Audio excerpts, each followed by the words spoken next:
Issue నిజానికి మీలాంటి వాళ్ళు మాట్లాడాలి. ఇది ఆంధ్రప్రదేశ్కి 17 మెడికల్ కాలేజీలు తీసుకొచ్చామంటూ వైఎస్ఆర్ కాంగ్రెస్ పార్టీ చెప్తోంది మా హయాంలో. ఆ మెడికల్ కాలేజీలకు సంబంధించిన సీట్లు మాకు తెలియకుండా ఎలా ఇస్తారు అని ఆంధ్రప్రదేశ్ సంబంధించిన మీ జిల్లాకు సంబంధించిన మంత్రి సత్యకుమార్ గారు చెప్తున్నారు. పులివెందులకు ఇచ్చిన 50 సీట్లు స్టేట్ గవర్నమెంట్ కన్సర్న్ లేకుండా ఎలా ఇస్తారు మీరు అని వాటిని ఆయన రిజెక్ట్ చేస్తున్నారు. సో ఆంధ్రప్రదేశ్లో మెడికల్ సీట్ల వ్యవహారంలో 50% మేనేజ్మెంట్ కోటా పెట్టడాన్ని గతంలో కూటమి వ్యతిరేకించింది. ఇప్పుడు మొత్తం కాలేజీని ప్రైవేటీకరణ చేసే ప్రయత్నం చేస్తున్నారు అనేది ఓ చర్చ. అంటే మీరు ఇక్కడ చంద్రబాబు నాయుడు గారి బీజేపీ యొక్క ఫిలాసఫీ అర్థం చేసుకోవాలి. బహుశా చూసే వాళ్ళకి ఈరోజు చూసే కొత్తగా కనిపిస్తుందేమో. ప్రైవేట్ కాలేజెస్ని అసలుకి ప్రైమరీ ఎడ్యుకేషన్ని ప్రైవేట్గా మార్చిన కనుక చంద్రబాబు నాయుడు గారు.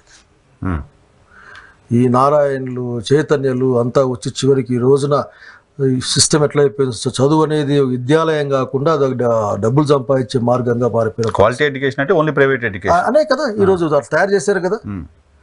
అసలుకి ఎండి వాటి బీఈడీలు ఎండీలు చేసిన వాళ్ళు ప్రొఫెసర్లు వీళ్ళందరూ చెప్పలేరు చదువులు, వాళ్ళు బాగా చెప్పలేరు. అంత ఆ కామెంట్ నేను చేయను. అదే కదా ప్రైవేట్ స్కూల్స్ లో వాళ్ళే ఉన్నారు కదా. ప్రైవేట్ స్కూల్లో ఉన్న వాళ్ళు వాళ్ళకి వచ్చి తక్కువ జీతాలతో ఏంటి ఇక్కడ సిస్టాన్ని కరెక్ట్ చేయాల్సింది పోయి సిస్టమ్ కరెక్ట్ చేయాలి. 30,000 పైన స్కూళ్ళు ఉంటాయి. అంటే ఉమ్మడి రాష్ట్రం గుర్తు లెక్క నాకు గుర్తుంది. బట్ ఈ రోజున దాంట్లో భాగం ఏది ఎప్పుడైనా సరే వచ్చిన తర్వాత ప్రైవేటైజేషన్ పక్క మొగ్గుతాడు చంద్రబాబు నాయుడు. దాంట్లో భాగంగానే మోడీ గారి గురించి చెప్పాల్సిన అవసరం లేదు. వాళ్ళు అన్నింటినీ కట్టడము వాళ్ళకి ఇవ్వడం. అంటే వాళ్ళు పెద్ద ఎయిర్పోర్ట్ కట్టలేరు, ఈయన కడతాడు వాళ్ళకి ఇస్తాడు. వాళ్ళు పెద్ద పోర్టు కట్టలేరు, సీ పోర్టు కట్టలేరు, ఆయన కడతాడు ఆయనకి ఇస్తాడు. ఇది వాళ్ళ రైళ్లు వాళ్ళు వేయలేరు. ఈ మనం వేసేది మన రైలు వాళ్ళకి. ఇప్పుడు అదాని రైళ్లు పోతున్నాయి చూసాయి నాకు చాలా సార్లు. అంతకుముందు కట్టినవి కూడా అమ్మేస్తున్నాడు కదా, స్టీల్ ప్లాంట్ అయిపోయింది కదా. సో నేనేమంటానంటే దాంట్లో భాగంగానే ఇతను అసలు వీటన్నింటినీ పీపీపీ మెథడ్ కింద పంపించింది అనే చెప్పింది. పీపీపీ అని చెప్పి public private partnership. Public private partnership అంటే ఇతను పబ్లిక్ ని ప్రైవేటైజ్ చేసే అనుకుంటా ఉంటాను ఆఖరికి. మొన్న వెళ్ళాను పులివెందులకు వెళ్ళాను నేను. అద్భుతమైన బిల్డింగ్ ఉంది అక్కడ. ఈర్ష్యపడ్డా కూడా. అవునా? ఏంటబ్బా ఇంత పెద్ద బిల్డింగ్ కట్టిన పులివెందుల్లో అసలుకి మా కర్నూలు కట్టాలి కదా, స్టేట్ ఆఫ్ కర్నూలు మా కట్టాలి కదా ఇది అనుకున్నా నేను. సో మంచి కాలేజ్ బిల్డింగ్ అంతా ఉంది అక్కడ. అట్లాగే స్టాఫ్ నేను ఖచ్చితంగా చెప్పగలను. ఏ ప్రైవేట్ కాలేజీలో సఫిషియెంట్ స్టాఫ్ చూపించండి నాకు ఒకసారి, చూపించండి. ఆన్ పేపర్ ఒకటి, ఆన్ ఫోన్ ఒకటి, చదువు చెప్పేవాడు ఒకటి, వైద్యం చేసేవాడు. చూసాను నేను. ఎంసీఏ చెకప్ వచ్చిన రోజు అన్ని కాలేజీలకు సంబంధించిన వాళ్ళు అడిగి కనపడతారు వాళ్ళు చెకప్ వచ్చిన రోజు. తర్వాత మళ్ళీ ఏ కాలేజీ తప్పు మాట్లాడడం తప్పు, వాళ్ళకు ఉన్న టెక్నికాలిటీ అది. ఆ టెక్నికాలిటీ తప్పు మాట్లాడడం. సో ప్రైవేట్ గవర్నమెంట్ మెడికల్ కాలేజీల్లోనే ఇప్పటికి కూడా అక్కడికి క్వాలిటీ ఎడ్యుకేషన్ ఉంది, అంతా ఉంది. ఎందుకంటే గవర్నమెంట్ అంటేనే ప్రజలకు మాది అనే ఫీలింగ్ ఉంటుంది. సో ఈ రోజున పులివెందులు తీసేశారు, ఆదోని, పాడేరు ఇట్లన్నిటిని కూడా ఇచ్చేస్తామంటే నేను అడిగేది ఒకటే, చాలా తెలివితేటలుగా ఇక్కడ కొద్దిమంది అంటే కొద్దిమంది బ్రెయిన్లో ఉన్నవాళ్ళు ఆ మెడికల్ విద్యని పేద విద్యార్థులకి అట్లాగే దళితులు బలహీన వర్గాలకి దూరం చేసే ప్రక్రియ అని నా సొంత అభిప్రాయం. అవునా? అంతే కదా. మళ్ళీ ఇప్పుడు 100% గవర్నమెంట్ సీట్లు ఉన్నాయనుకోండి, 100% రిజర్వేషన్ ఉంటుంది.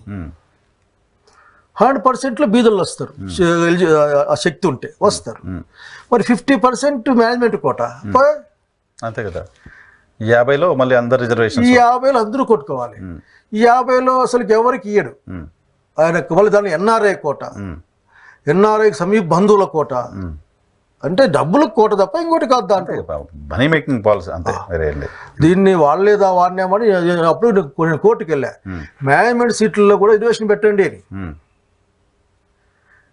అంతే కదా, ఎఫర్ట్ చేయగలిగిన. నా కొడుకు సీట్ అడిగినప్పుడు నేను ఓ విషయం వచ్చి చెప్పి అప్పుడు ఆఖరికి కోర్టుకు వెళ్ళా నేను. ఇవ్వండి రిజర్వేషన్, డబ్బులు కట్టగలిగినాడు కడతాడు. 5 లక్షలు 10 లక్షలు కట్టి అప్పుడు 5 లక్షలు ఉండింది, కడతాడు. లేకుంటే కట్టలేడు, ఇవ్వండి అని అడిగాం. సో ఈ విధంగా ఒక 50% సీట్లని అప్పనంగా ఈ డీమ్డ్ యూనివర్సిటీ లెక్కన అప్పనంగా తీసేసి వాళ్ళకి ఇచ్చేయడం అంతే. వాడు ఇష్టం మేనేజ్మెంట్ కోట అంటే. ఆ విధంగా దీంట్లో ఈ రిజర్వేషన్లు కానీ భారత రాజ్యాంగ స్ఫూర్తిని ధిక్కరించే విధంగా ఆ నిర్ణయం నేను అనుకుంటా ఉంటా. సో ఇప్పటికే నేను కోరుకునేది ఒకటి, అటువంటి ఆలోచన మానేయండి. అటువంటి ఆలోచన మానేసి మీరు మొత్తం ఇంకా పెంచండి, సీట్లు ఇవ్వండి, ఎక్కువ శాలరీ ఇచ్చి ప్రొఫెషన్ పిలిపించుకోండి. ఎఫర్ట్ చేయండి, ఇంకా క్వాలిటీ పెంచండి, క్వాలిటీ అంతే కదా. ఫ్యాకల్టీ. ఇప్పుడు అపోలో హాస్పిటల్ని చిత్తూరులో ఉన్న గవర్నమెంట్ హాస్పిటల్ అపోలోకి ఇచ్చేసారు. Apollo medical college. అవును. ఏ బేసిస్ దేనికి?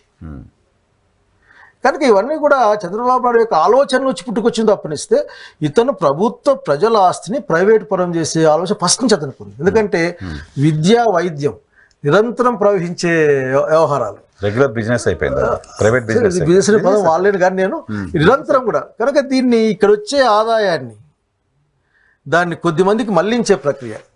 కనుక హైటెక్ సిటీలో కూడా హిస్టరీ ఉంటుంది, కొద్ది మందికి మళ్లించే ప్రక్రియ. కాబట్టి దాంట్లో భాగం ఐఎమ్ రిక్వెస్టింగ్ చంద్రబాబు నాయుడు గారు అసలు ఆ విధంగా చూడొద్దండి దీన్ని. అన్ని కాలేజీలు అందరికి అందుబాటులో తెండి, అన్ని జిల్లాల్లో కాలేజీలు పెట్టండి, డబ్బులు పెట్టండి, చేయండి. నిజానికి వాళ్ళు ఇచ్చిన ఎలక్షన్ ప్రామిస్ 50% అప్పుడు ప్రభుత్వం మేనేజ్మెంట్ కోటా పేరుతో తీసుకుంటోంది, అది కూడా లేకుండా మేమంతా ప్రైవేట్ చేస్తామని. అంటే ఎలక్షన్ మేనిఫెస్టో గురించి నేను మాట్లాడాల్సి. మేనిఫెస్టో చెప్పారు కదా ఎన్నికల ముందు 100 రోజులుగా. వాళ్ళు చెప్తారు ఇప్పుడు బల్లగుద్దేసి చెప్పినవే పట్టించుకోవడంలే. కనుక నేను చెప్పే పాయింట్ మెడికల్ ఇష్యూ అనేది చాలా వ్యాలిడ్ సార్. రాబోయే రోజుల్లో డాక్టర్లు తయారవ్వాలి, అన్ని వర్గాలకు సంబంధించిన వాళ్ళు తయారవ్వాలి, అన్ని వర్గాలకు సంబంధించిన వాళ్ళకి అవకాశాలు రావాలి సమానంగా. మెడికల్ విద్య అనేది కొంతమంది డబ్బున్న వాళ్ళు మాత్రమే చదువుకునే విద్యగా ఉండకూడదు కదా. అంటే ఇది ఇప్పుడున్న పరిస్థితి అంతే కదా. ఇప్పుడున్న పరిస్థితి ఈ రోజున మేము అధికారంలో ఉన్నాం, కస్తూర్బా స్కూళ్ళు కట్టాం, అవును, మోడల్ స్కూళ్ళు కట్టారు. ఇప్పటికి కూడా చాలా డిమాండ్ ఉన్న స్కూల్ కింద మారిపోయాయి. అది కాంగ్రెస్ పార్టీ ఫిలాసఫీ.